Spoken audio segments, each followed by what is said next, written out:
विजेता कौन हुआ, अतुलित यशक्रेता कौन हुआ, नवधर्म प्रणेता कौन हुआ, जिसने न कभी आराम किया, विघ्नों में रहकर काम किया। चल जिसकी पत्तियां हो, जिसे सींचे हम अपने परिश्रम से, और फलस्वरूप हमें मिले विकसित विश्वगुरु भारत। आज के कोचिंग संस्थानों ने गुणवत्तापूर्ण शिक्षा को हर नागरिक के मौलिक अधिकार से एक विशेष अधिकार बना दिया है। हमें जरूरत है मजबूत नियम बनाने की, ताकि यह कोचिंग संस्थान पारदर्शी रूप से संचालित हो।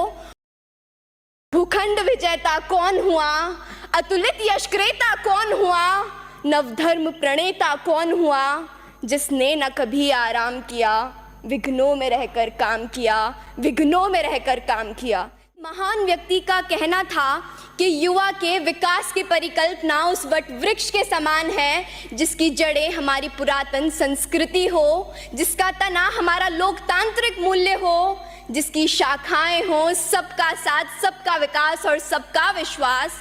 युवा कौशल जिसकी पत्तियां हो, जिसे सींचे हम अपने परिश्रम से, और फलस्वरूप हमें मिले विकसित विश्वगुरु भारत।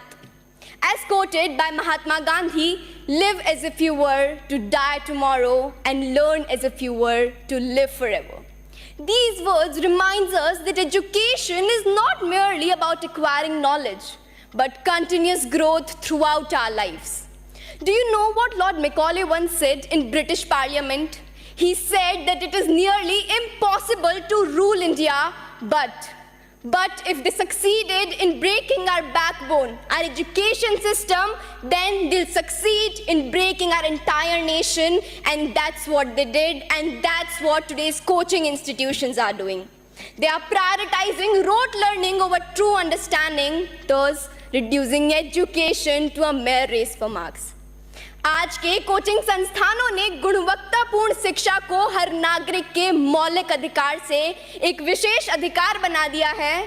चिंतित माता पिता की नजरों में ये कोचिंग संस्थान पैसा छापने की मशीन बन गए हैं, जो छात्रों और अभिभावकों की असुरक्षाओं पर गिद्ध दृष्टि लगाए हुए हैं।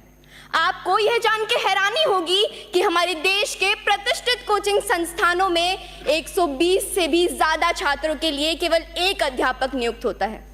क्या ये पर्याप्त है? साथियों, याद रखिए, संघर्षों के साए में इतिहास हमारा पलता है। जिस और जवानी चलती है, उस और जमाना चलता है। हमें जरूरत है मजबूत नियम बनाने की, ताकि यह कोचिंग संस्थान पारदर्शी रूप से संचालित हो और छात्रों की भलाई को प्राथमिकता दें।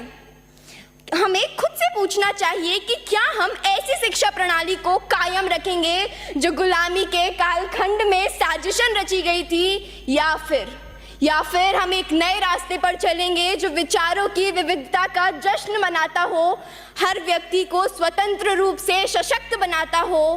अंत में मैं बस यही कहना चाहूंगी कि वसुधा का नेता कौन हुआ, भूखंड विजेता कौन हुआ, अतुलित यशक्रेता कौन हुआ, नवधर्म प्रणेता कौन हुआ, जिसने न कभी आराम किया, विघ्नों में रहकर काम किया।